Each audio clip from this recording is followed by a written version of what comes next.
Movie के start में हम बाप बेटे को देखते हैं जिनमें से ब्रेंट कार को ड्राइव कर रहा होता है। अब ये बातें करते हुए जा ही रहे होते हैं कि तभी उनके कार के सामने एक जख्मी आदमी आ जाता है। ब्रेंट यहाँ उस लड़के को बचाने की कोशिश करता है लेकिन उसकी कार इम्बैलेंस हो जाती है और एक पेड़ से टकरा जाती है जिसमें ब्रेंट के फादर की मौके पर ही मौत हो जाती है। अब सीन शिफ्ट होकर 6 महीने बाद का बताया जाता है जहाँ हम ब्रेंट को देखते हैं। ब्रेंट अपने फादर के डेथ के बाद काफी ज्यादा डिप्रेस्ड रहने लगा था और इसी वजह से वो ड्रग्स जैसे नशे भी करने लगा क्योंकि वो खुद को अपने फादर के डेथ का जिम्मेदार मानता था। और तो और वो खुद के गले में एक ब्लेड टाइप लॉकेट भी पहनता था जिससे वो खुद की बॉडी पर कट्स लगाया करता था ताकि वो खुद को तकलीफ दे सके। ब्रेंट के कॉलेज में एक लड़की होती है जिसका नाम लॉला स्टोन होता है। वो ब्रेंट को प्रॉम पे चलने का कहती है लेकिन ब्रेंट जाने से मना कर देता है क्योंकि ब्रेंट को अपने बेस्ट फ्रेंड हॉली के साथ जाना था। कॉलेज के बाद हॉली ब्रेंट को उसके घर तक ड्रॉप करती है जहाँ ब्रेंट हॉली से बताता है कि उसे लॉला स्टोन ने आज रात प्रॉम के लिए इनवाइट किया है। इसके बाद ब्रेंट अपने घर आ जाता है जहाँ ब्रेंट की मदर उसे पूछती है कि वो प्रॉम में कैसे जाएगा, जिस पर ब्रेंट कहता है कि वो हॉली की कार से जाएगा। ब्रेंट की मदर उससे कहती है कि वो हॉली की कार के बजाय किसी टैक्सी में जाए क्योंकि ब्रेंट की मदर को भी लगता था कि उसके फादर की डेथ के जिम्मेदार ब्रेंट था। और तो और ब्रेंट की मदर उसे कार भी ड्राइव नहीं करने दिया करती थी। वो ब्रेंट पर काफी ज्यादा रेस्ट्रिक्शंस लगाया करती थी जिसपे ब्रेंट वहाँ से अपने डॉग के साथ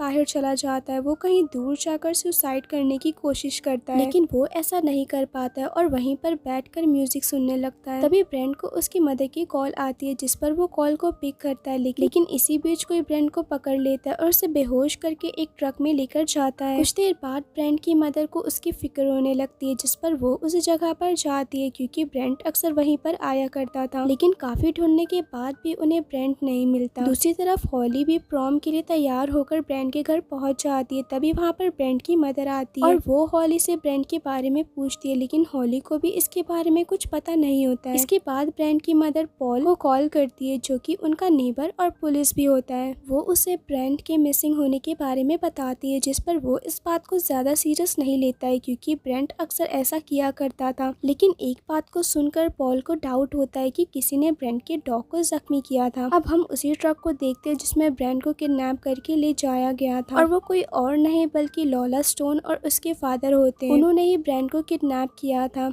अब लॉला स्टोन का फादर उसके लिए एक ड्रेस लाया होता है जिसे लॉला स्टोन पहन लेती है। इसके बाद हम ब्रेंट को देखते हैं जिसे किसी ने बहुत ज्यादा तैयार करके एक चेयर से बांधा होता है और उसके सामने ही दोनों बाप बेटी बैठे होते हैं और वहाँ पर एक और ओल्ड लेडी होती है जो कि काफी अजीब होती है। ब्रेंट वहाँ से काफी भागने की कोशिश करता है लेकिन वो इसमें नाकामयाब हो जाता है। उनका घर भी प्रॉम की तरह सजाया गया था। यहाँ लॉला स्टोन एक इंजेक्शन लेती है और उसे ब्रेंट के गले पर इंजेक्ट कर देती है जिससे ब्रेंट बोल या चीख नहीं सकता था। लॉला स्टोन के फादर उन दोनों की पिक्चर्स लेते हैं और इसके बाद वो उस ओल्ड लेडी को भी अपने साथ लेकर पिक्चर्स क्लिक करते हैं लेकिन लॉला स्टोन इस बात से खुश नहीं होती है। अब वो सब डिनर करने लगते हैं लेकिन यहाँ वो ओल्ड लेडी खाना ही नहीं खा रही होती है जिस पर लॉला स्टोन उससे काफी ज्यादा बदतमीजी करती है और जबरदस्ती खाना खिलाने लगती है। और यहाँ उन लोगों ने उस ओल्ड लेडी को भी किडनैप किया होता है। इसके बाद वो ब्रेंट को भी खाना खिलाने की कोशिश करती लेकिन ब्रेंट अपना मुंह नहीं खोलता जिस पर लॉला का फादर एक हथौड़ा लेकर आता है। यहाँ लॉला जो भी ब्रेंट से क्वेश्चन किया करती है अगर ब्रेंट उसका जवाब ना तो लॉला का फादर टेबल पर हथौड़ा मारता है जिस पर मजबूरन ब्रेंट को लॉला स्टोन की बातों का जवाब अपने सर को हिलाकर देना पड़ता।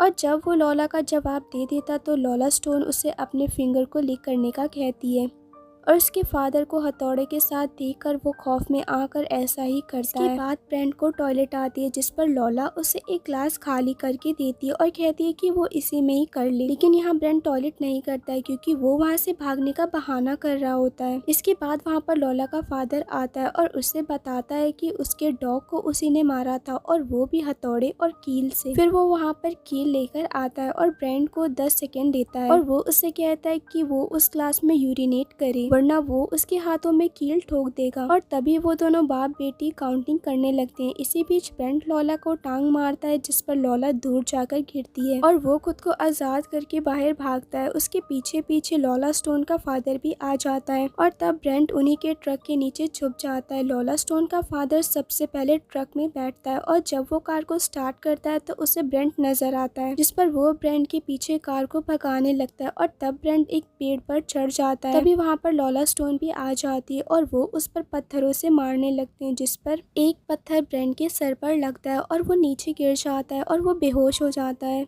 वो लोग ब्रेंड को अपने साथ लेकर जाते हैं और उसे फिर से चेयर से बांध देते हैं। इसके बाद वो उसके पैरों पर चाकू घुसा देते हैं ताकि वो दोबारा भाग ना सके। दूसरी तरफ पॉल, जो कि ब्रेंड को ढूंढ रहा होता है, उसे वहाँ पर ब्रेंड का फोन मिलता है और वो उसे हॉली और उसकी मदर को देता है। अब यहाँ लॉला स्टोन ब्रेंड को अपनी स्क्रैप बुक दिखाती है, जिससे पता चलता है कि लॉला ने ये सब पहली बार नहीं किया, बल्कि उसने ये सब कई बार किया। उसके फादर बचपन से ही उसके लिए लड़कों को किडनैप करके लाया करते थे और वो उसके साथ डांस किया करती थी और इसके बाद वो उन्हें जान से मार देती, जिससे पता चलता है कि अगर ब्रेंड उसे प्रॉम पर जाने के लिए हाँ भी करता तो भी उसे यही सिचुएशन का सामना करना पड़ता। इसके बाद वो अपने स्क्रैप बुक में एक लड़के को दिखाती है जो कि वहाँ से भाग गया था और वो लड़का वही होता है जो उनके कार के सामने मूवी के स्टार्ट में आया था और ब्रेंड के फादर की डेथ हो गई थी, जिस पर ब्रेंड समझ जाता है कि उसके फादर के डेथ के पीछे इन दोनों बाप बेटी का हाथ था और वो लड़का पॉल यानी कि पुलिस ऑफिसर का बेटा होता है और इस साल का उनका टारगेट ब्रेंड होता है। उस स्क्रैप बुक में उन्हें ब्रेंड की एक पेंटिंग भी चाहिए होती है, जिस पर लॉला उसकी पेंटिंग बनाती है और उसके फादर उसकी तारीफें करता है।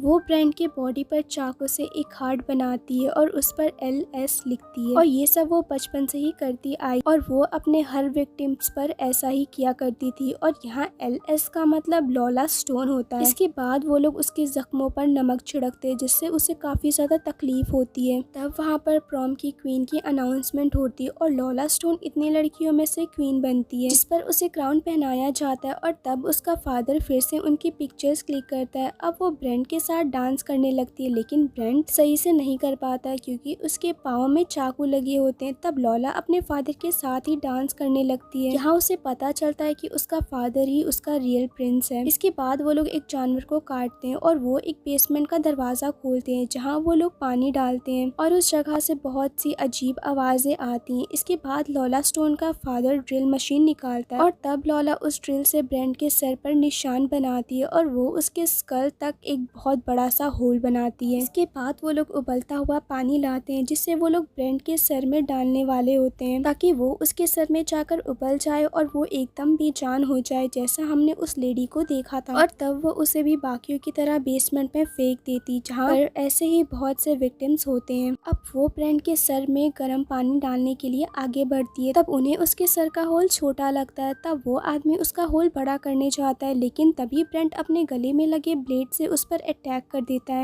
और खुद को आज़ाद करके उस आदमी को मार देता है और उसे बेसमेंट में फेंक देता है, जहाँ बहुत से लोग उसे खाने लगते हैं और ये सब ब्रेंड देख रहा होता है। तभी लॉला वहाँ पर आकर ब्रेंड को अंदर फेंक देती है और वो अपने फादर को ऐसा देखकर पागलों की तरह रिएक्ट करने लगती है। ब्रेंड को वहाँ पर एक टॉर्च मिलती है और वो उसे ऑन करता है। तभी वहाँ पर बहुत से लोग उस पर अटैक करने लगते हैं, लेकिन ब्रेंड उन सबको मार देता है। दूसरी तरफ हॉली को याद आता है कि ब्रेंड को लॉला ने अपने घर पर प्रॉम के लिए इन्वाइट किया था, जिस पर वो पॉल को बताती है। तब पॉल वहाँ पर जाता है, जहाँ वो विंडो से देखता है कि उस जगह पर बहुत सारा खून पड़ा होता है, जिस पर वो घर के अंदर जाता है। यहाँ ब्रेंड को भी पता चल जाता है कि कोई घर के अंदर आया है, जिस पर वो शोर मचाने लगता है और तब आवाज का पीछा करते हुए पॉल ब्रेंड को ढूंढ लेता है, लेकिन तभी पीछे से लॉला आ जाती है और पॉल को मार कर गिरा देती है। तब ब्रेंड उसकी पिस्टल लेकर लॉला पर शूट करता है, लेकिन वो वहाँ से हट जाती है और सारी बुलेट्स वेस्ट हो जाती हैं। अब यहाँ लॉला स्टोन उसे बताती है कि वो उसके घर जाकर उसकी मदर और हॉली को मार देगी, जैसे उसने उसके फादर को मारा था, और वो उस जगह से चली जाती है। ब्रेंड बॉडीज को एक के ऊपर एक करके बाहर आ जाता है। हॉली भी लॉला स्टोन के घर जा रही होती है, जहाँ उसका सामना लॉला से हो जाता है, जिस पर लॉला अपनी स्क्रैप बुक उसकी कार पर फेंकती है और तब हॉली कार को रोकती है। लॉला स्टोन अंदर आकर उस पर अटैक करने लगी, लेकिन हॉली खुद को किसी तरह बचाकर वहाँ से भागने लगती है। तभी वहाँ पर ब्रेंड भी कार को तेजी से लाता है और तब उसके सामने हॉली आ जाती है और हॉली को बचाने के चक्कर में उसके सामने लॉला आ जाती है, जिसे वो टक्कर मार दे। हॉली कार के अंदर आती है और ब्रेंड को ऐसा देखकर वो काफी ज्यादा रोने लगती है और शॉक हो जाती है और तब वो देखते हैं कि लॉला अभी भी जिंदा होती है, जिस पर वो लोग कार को रिवर्स लेकर उस पर चढ़ा देते हैं, जिससे उसकी मौत हो जाती है। इसके बाद ब्रेंड अपनी मदर के पास आ जाता है और यहीं पर ये मूवी एंड हो जाती है। Thank you for watching, also to subscribe to my channel.